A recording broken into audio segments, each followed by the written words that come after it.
Fala, meus amigos e amigas palmeirenses, estamos aqui novamente para trazer mais um vídeo no canal com as últimas informações do Verdão. Se inscreva no canal, deixa seu like e deixe seu comentário também e vamos pro vídeo. O rubro-negro estava empolgadíssimo diante de um jogo tranquilo no Maracanã, acabou deixando o estádio, o time sob vaz. O Palmeiras entrou extremamente desconfiado. O torcedor ali, a turma do amendoim, ontem estava criticando demais o time.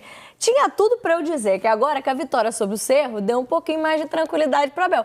Mas não foi bem assim, né? Talvez não só pelo jogo, porque o Palmeiras, de novo, não fez um grande jogo, mas venceu, que era o importante nesse momento. Mas também a questão do Richard Rios, da provocação, não sei se é provocação, mas uma resposta, talvez, da torcida, tem um pouco de maturidade do Richard. E aí acaba deixando esse termômetro do torcedor ainda mais na bronca, né? Mas eu acho que terminou tudo bem, assim.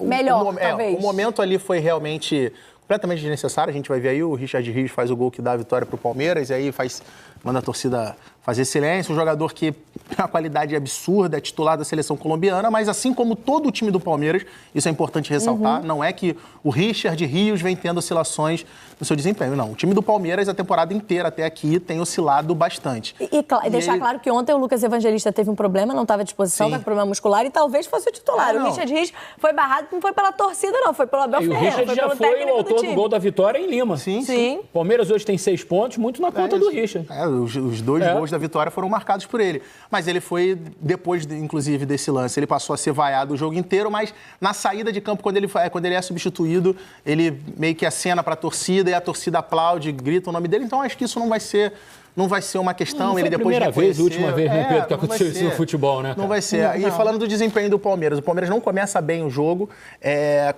com 12 minutos de jogo, tem uma substituição, é forçado a fazer uma substituição. O Veiga machuca o ombro, sai e aí entra o Felipe Anderson.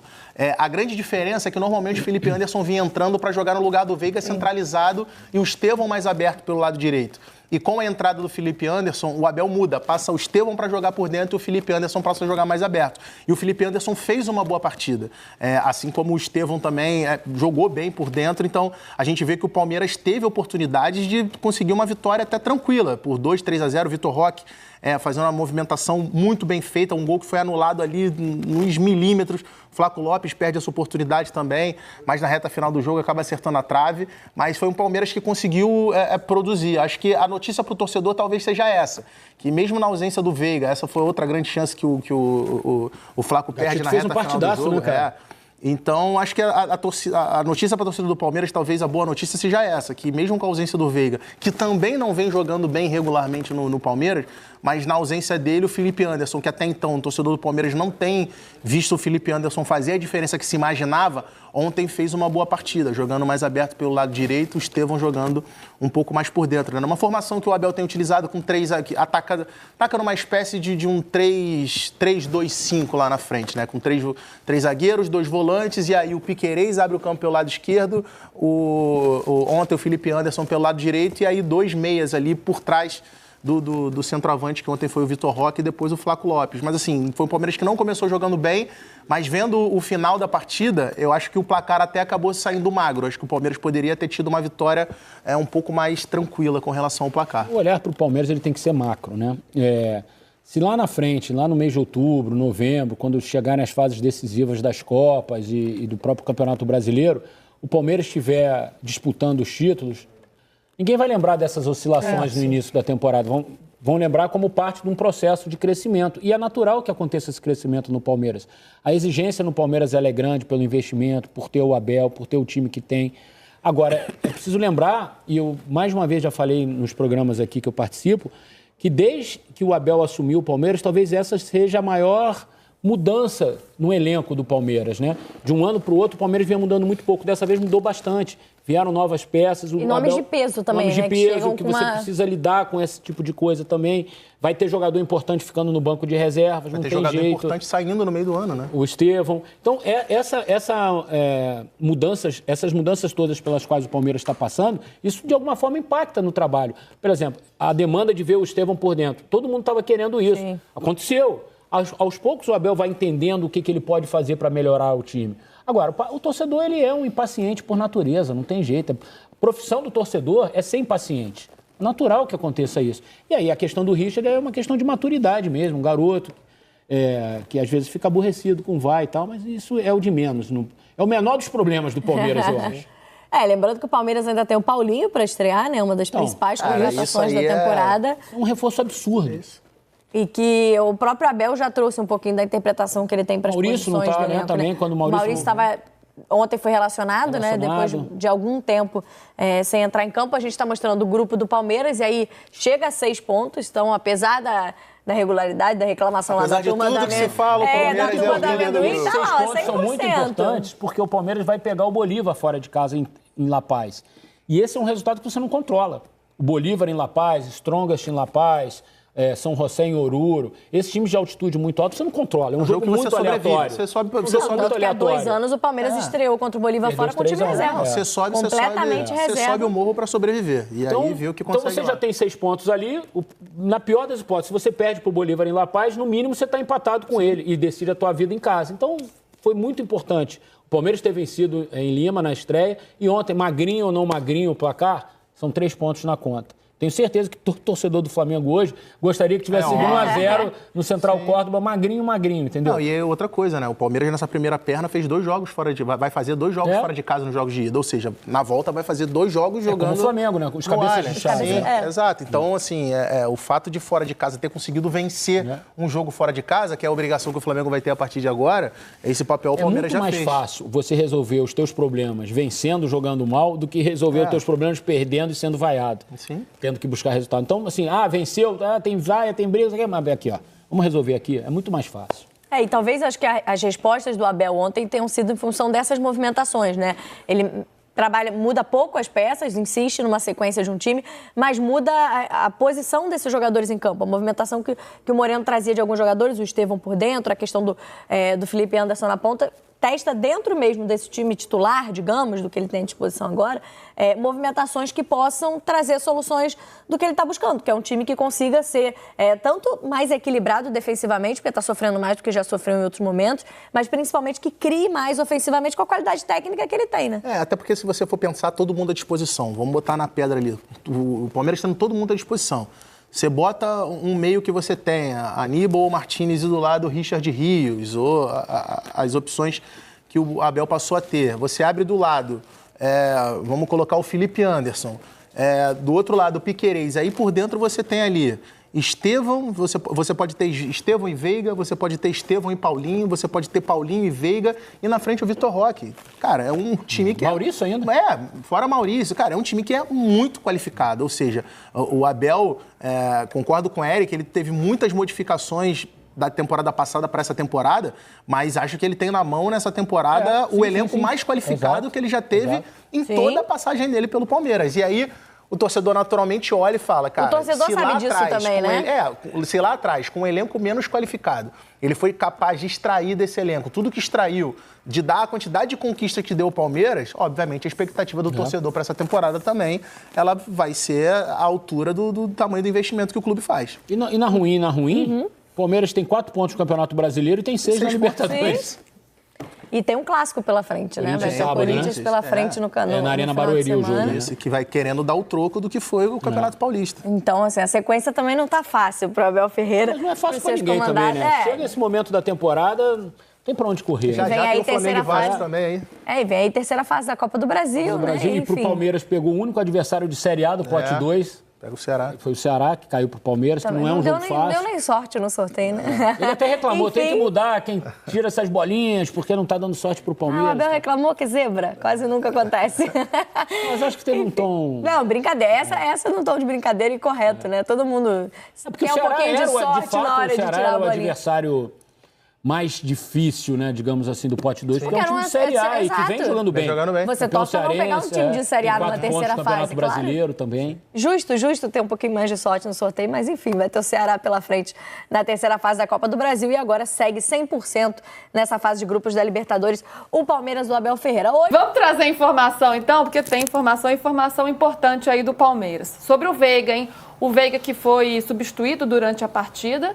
E aí, a matéria que a gente traz assinada pelo Flávio Latifi que o Veiga sofreu uma luxação no ombro, mas não vai precisar passar por cirurgia. Então, não é uma lesão tão preocupante.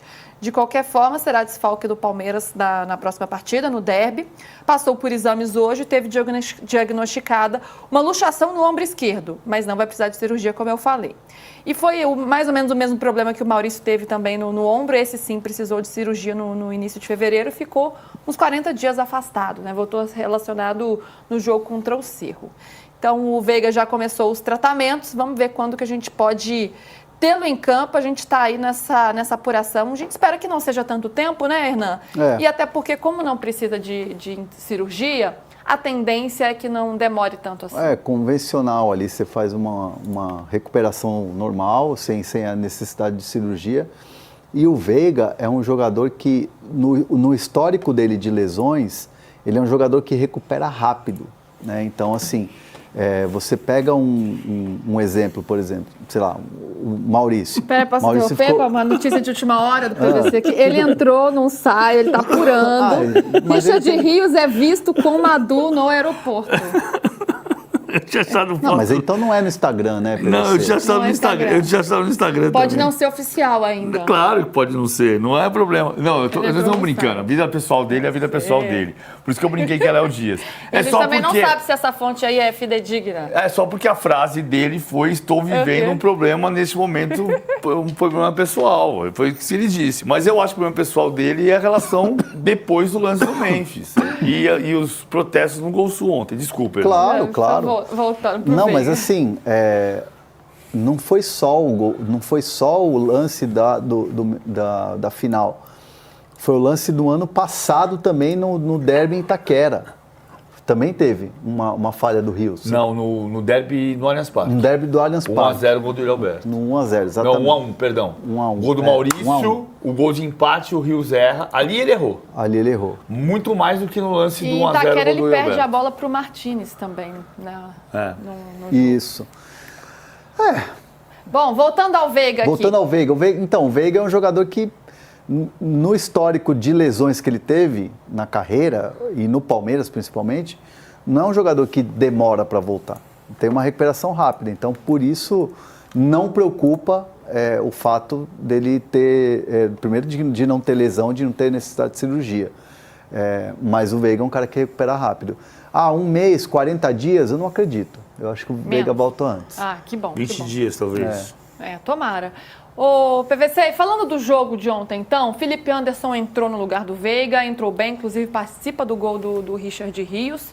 E também Vitor Roque, que está na saga aí para fazer o primeiro gol, inclusive fez, mas foi anulado por um impedimento ali, uma linha traçada milimetricamente. De qualquer forma, foi uma boa jogada, talvez esteja se soltando aos poucos, assim como o Felipe Anderson. O que você viu dessa partida de ontem, que você comentou, inclusive? Comentei no Paramount Plus.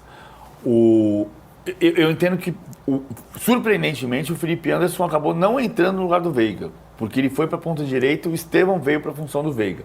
É uma sutileza, evidentemente. Entrando assim, foi substituído, Exatamente. O Veiga foi substituído para a entrada do Felipe Anderson. É uma sutileza, mas quando entra o Felipe Anderson, que jogou em Lima no lugar do Veiga, na posição do Veiga, quando entra o Felipe Anderson, imediatamente você pensa, ele vai fazer a mesma função.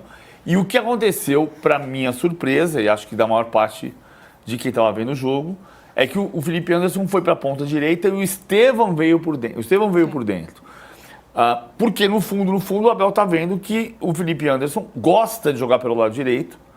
E ele já tinha usado o Estevão, por exemplo, na final do Paulista. Por dentro. Por dentro, com o Mike dando largura para o campo pela direita. Então, e o Felipe Anderson não entrou bem, mas foi crescendo durante o jogo. Teve uma atuação boa, eu diria muito boa, porque acho que ele não entra imediatamente bem, vai se readaptando à função que ele gosta de jogar, dá o passe para o gol, dá o passe para o segundo gol, anulado por impedimento do Vitor Roque. Eu ouvi muita gente dizendo que não tinha impedimento, que a linha de fato estava meio torta, mas eu achei que estava impedido. Eu achei que o impedimento foi bem marcado, porque a cabeça do Vitor Roque está um pouquinho na frente. Pela regra, como é impedimento.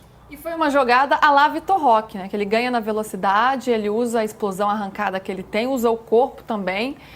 Uma pena para ele e para o Palmeiras ter sido um impedimento tão ali justo, mas foi uma boa jogada aí que o palmeirense espera ver do Vitor Roque. Ele jogou bem ontem. Ele dá um passe lindo pro Estevão no finalzinho do primeiro tempo, de letra.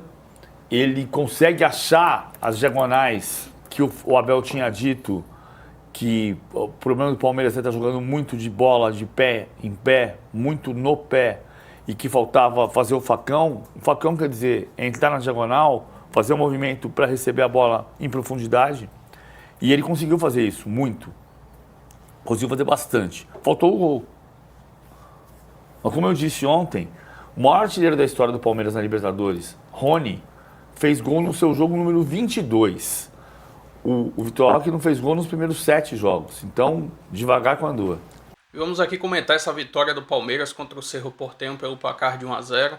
Acredito que no dia de hoje o Palmeiras fez uma partida melhor dessas últimas sequências que o Palmeiras teve recentemente. Uma vitória tranquila. O Cerro Porteño não deu susto nenhum durante a partida. Uma ótima partida que eu gostei.